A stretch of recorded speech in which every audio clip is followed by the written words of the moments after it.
तो दोस्तों स्वागत है आपका टीएस हिंदी टॉप 8 में। और आज मैं लेकर आया हूँ नई टॉपिक, नया विषय जो है आपका छंद। और छंद के बारे में जानना चाहे तो देखिए, आपके सामने भैंसिया खड़ी है, जितना दोहे, जितना दोहना चाहे उतना आप दो सकते हैं। और बिल्कुल इसके लिए चिंतित ना रहे। जी हाँ, इसके लिए चिंतित ना रहे। और इससे पहले मैं आपको शुभकामनाएं देना चाहता हूं, जो है सरस्वती माँ के जन्म दिवस की शुभकामनाएं। यानी आज दोस्तों है वसंत पंचमी, और बसंत पंचमी की और इसके साथ साथ आप सभी को है 26 जनवरी यानी रिपब्लिक डे की शुभकामनाएं। Happy happy Republic day. And now आप स्टार्ट करते हैं छंद। तो दोस्तों छंद जो है, इस छंद के बारे में जानना चाहे तो छंद आपको हर जगह मिलता है, मतलब हर कविता में छंद होता है। तो दोस्तों छंद जो है, छंद का अगर डेफिनेशन देखा जाए, विवेचन देखा जाए, तो छंद जो है वाक्य में दोस्तों, सिंपल बात है, वाक्य में प्रयुक्त अक्षर या वर्ण जो बोलते हैं आप, अक्षर, वर्ण और इनकी संख्या एवं क्रम, मात्रा गणना तथा यति गति का नियम जिसमें लागू होता है, उन सभी पदों को हम छंद के पद कहते हैं या छंद कह सकते हैं। क्या कह सकते हैं दोस्तों? छंद कह सकते हैं। और अगर आगे जाए तो काव्य के नियामक को ही छंद कहते हैं हम। क्या कहते हैं दोस्तों? तो काव्य के नियामक को ही हम छंद कहते हैं। तो गद्य का नियामक जो है व्याकरण होता है, और पद्य का या काव्य के नियामक जो है ये होते हैं छंद। दोस्तों गद्य का नियामक व्याकरण, केवल व्याकरण होता है। गद्य का नियामक, गद्य का नियामक व्याकरण होता है कहा, तो गद्य जो होता है इसको सिद्ध करने के लिए केवल व्याकरण उपयोगी होता है। दोस्तों क्या उपयोगी होता है? तो व्याकरण उपयोगी होता है। किसको सिद्ध करने के लिए? तो गद्य को सिद्ध करने के लिए इसका आदर्श है व्याकरण दोस्तों, और व्याकरण से ही ये सिद्ध होते हैं। परंतु छंद देखिए, काव्य निरूपण करने के लिए यानी काव्य को सिद्ध करने के लिए छंद नियमों का जो है, छंद नियम, छंद और नियमों की जो है जरूरत पड़ती है। और काव्य के नियमों को ही छंद कहा था मैंने दोस्तों, तो ये बात याद रखिए। और आगे देखिए, जैसे छंद, छंद वेदांग होते हैं। जी हाँ, छंद वेदांग होते हैं। तो छंदों को आप वेदांग कह सकते हैं दोस्तों। छंद को आप वेदांग कह सकते हैं दोस्तों। छंद को आप वेदांग कह सकते हैं। और वेदांग, वेदांग के 6 भेद होते हैं, तथा छंद का उल्लेख वेद में यानी ऋग्वेद में मिला है दोस्तों। छंद का उल्लेख ऋग्वेद में मिला है। किस वेद में मिला है? तो ऋग्वेद में मिला है। और वेद 4 होते हैं दोस्तों, और उपवेद आपके 4 होते हैं। और वेदांग आपके 6 होते हैं दोस्तों। वेदांग आपके 6 होते हैं, यानी छंद आपके 6 छंद होते हैं। यहाँ देखिए, वेदांग या छंद, छंद या वेदांग दोनों एक ही बात है दोस्तों। तो छंद के प्रकार कितने हैं? तो दोस्तों 6 प्रकार है। कितने हैं? 6 प्रकार है। 6 प्रकार है। कोई जल्दबाजी नहीं है दोस्तों। आपके सामने जब भैंसिया खड़ी है तो भैंसिया को दोहने का काम अपना है, तो दोहिए दोस्तों पूरी तरह। आप यहाँ भरपूर विषय समझा देंगे हम, भरपूर विषय आपको, कोई चिंता नहीं है। और छंद को वेदांग या छंद शास्त्र भी कहा जाता है। छंद को देखिए दोस्तों, क्या कहा जाता है? छंद को वेदांग या छंद शास्त्र भी कहा जाता है। और छंद शास्त्र का दूसरा नाम पिंगल शास्त्र भी है।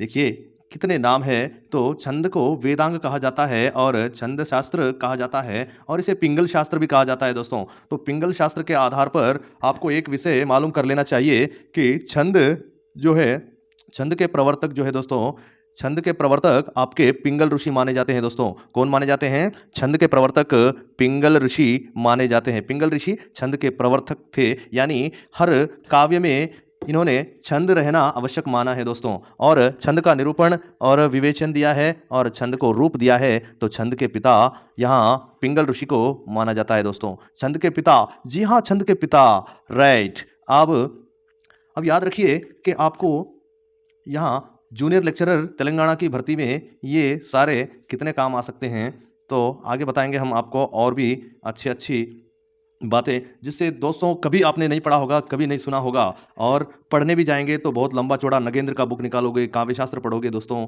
लेकिन आपको चुनने बिनने में बहुत ही मुसीबत आएगी। यहाँ हम आपके सामने पेन कलम हाथ में लेकर बैठने को कहते हैं। जी हाँ, चैलेंज के साथ पेन कलम लेकर बैठिए और कागज कलम लेकर बैठिए और लिखिए। तो छंद के प्रवर्तक पिंगल ऋषि कहा था मैंने दोस्तों। छंद के भेद 6 कहा था दोस्तों। छंद के भेद अभी अभी बताया था आपको कि छंद के प्रकार कितने होते हैं। तो दोस्तों पॉइंट पर आते चलिए, कहना क्या भाई देख लेते हैं आंखों से। तो छंद के भेद, एक है शिक्षा, कल्प, ज्योतिष। देखिए पहला है शिक्षा, दूसरा है आपका कल्प, तीसरा ज्योतिष है। जी हाँ, और आपका चौथा व्याकरण है।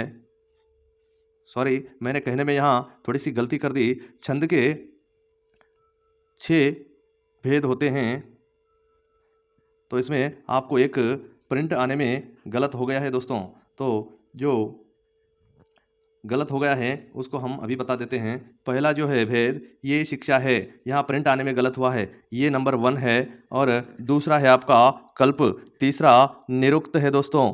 तीसरा भेद निरुक्त है। निरुक्त यहाँ प्रिंट नहीं आई है इसकी, ये मैंने खुद बनाया है, तो दोस्तों प्रिंट बनाने में भी दिक्कत हो जाती है। तीसरा भेद है आपका निरुक्त। फिर चौथा देखिए आपका ज्योतिष, पांचवा आपका सही है दोस्तों व्याकरण, और छठा आपका है छंद। तो छंद का एक नाम छठवें रूप पर आपका छंद ही मिलता है, केवल छंद ही।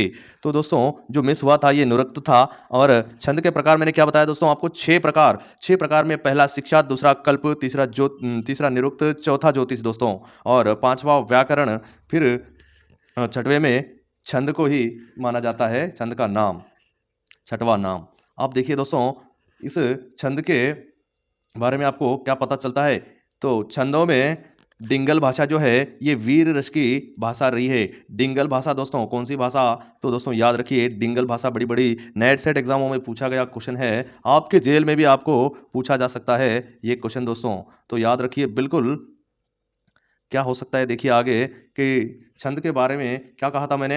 एक बात है छंद, देखिए छंदों में डिंगल की भाषा जो है, डिंगल भाषा जो है ये वीर रस की भाषा है दोस्तों। और पिंगल जो है, पिंगल, क्या कहा मैंने, पिंगल, पिंगल भाषा श्रृंगार रस की भाषा है। यहाँ 2 रसों का भी मैं आपको फ्री में परिचय दे देता हूं दोस्तों छंद के बारे में। तो यहाँ बहुत अनेकों बार पूछे गए प्रश्न मैंने पेपरों में जांच करके लिए हैं, और इसमें आपका वीर रस जो है, वीर रस को दर्शाने वाली डिंगल भाषा थी, और श्रृंगार रस को दर्शाने वाली पिंगल भाषा थी दोस्तों। जी हाँ, पिंगल भाषा श्रृंगार रस को दर्शाने वाली भाषा है, पिंगल भाषा। तो चलिए दोस्तों आगे छंद के अंग बताते हैं। छंद के अंग कितने होते हैं। तो दोस्तों छंद के प्रकार हमने कितने बताए थे आपको, छंद के 6 प्रकार बताए थे। तो छंद के अंग भी दोस्तों यहाँ आपको 6 मिल जाएंगे। कितने, तो दोस्तों 6 मिल जाएंगे। छंद के यहाँ अंग भी आपको 6 मिल जाएंगे। छंद के भेद आपको मैंने बताया था 6, तो छंद के अंग भी 6 होते हैं। छंद के भेद याद रखिए दोस्तों, क्या क्या कहा था मैंने, शिक्षा, कल्प, निरुक्त, ज्योतिष, व्याकरण और छंद, ये कहा था। मैं इसलिए अटक रहा था कि मेरे प्रिंट में मैंने एक गलती कर दी थी, और मुझे लग रहा था कि ऐसा नहीं होना चाहिए, छात्रों को इसमें संदेह हो सकता है। पर देखिए मैं अंग बताता हूं आपको छंद के दोस्तों। चरण या पद, चरण या पद जो है छंद का पहला अंग है दोस्तों, पहला अंग चरण या पद। फिर दूसरा अंग है आपका वर्ण या मात्रा दोस्तों, क्या, जी हाँ वर्ण या मात्रा। और तीसरा अंग है आपका यति और विराम। चौथा है आपका गति दोस्तों, चौथा है आपका गति। और इसके बाद बताता हूं मैं आपको तुक। तुक जो है ये आपका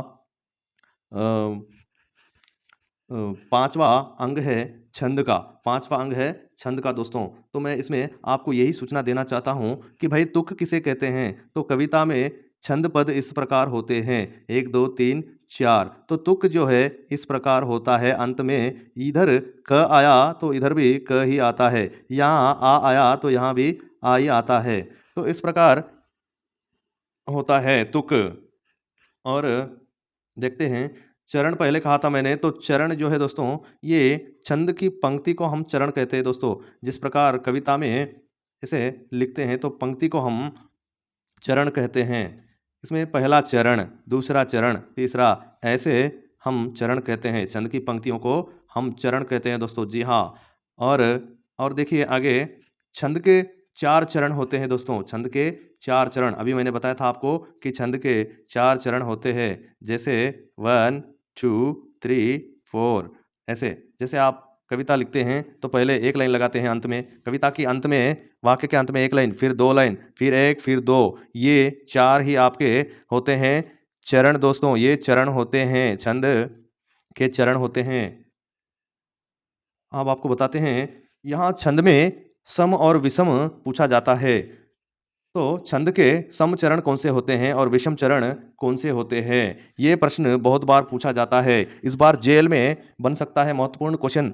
तो देखिए, विषम चरण होते हैं 1 और तीसरा। दोस्तों, ये जो विषम चरण होते हैं, पहला और तीसरा चरण जो है, ये विषम चरण होते हैं और सम चरण होते हैं दूसरा और तीसरा चरण। यानी मैं आपको यहाँ बताता हूँ, जैसे 1, 2, 3, 4। तो देखिए, इसमें सम चरण यानी एस लगाता हूँ मैं। तो सम चरण क्या होते हैं? तो दोस्तों, 1 और तीसरा सम चरण होता है और सॉरी, मैंने आपको गलत सूचना दे दी है। तो इसमें मैं जो बता रहा हूँ आपको, इसमें समचरण की बात हो रही थी। 1, 2, 3, 4। तो समचरण मैंने नहीं बताया आपको, विषम चरण बता दिया। तो विषम चरण दो जो है, पहला यानी यहाँ एस लगाता हूँ, ये आपका विषम चरण है। पहला विषम चरण, सॉरी, पहला विषम चरण और उसके बाद मैंने बताया था आपको तीसरा विषम चरण और दूसरा आपका समचरण होता है और तीसरा आपका समचरण होता है। यानी दूसरा और तीसरा ये बीच के जो है समचरण कहे जाते हैं। ये आखिरी ऊपर का आखिरी नीचे का जो है, ये आपके मिलते नहीं हैं, पर इनका सम विषम में यहाँ फर्क होता है दोस्तों। देखिए, जैसे पहला और तीसरा आपका विषम होता है, पहला और तीसरा आपका विषम होता है और दूसरा और तीसरा आपका समचरण होता है दोस्तों। ऐसे याद रखिए।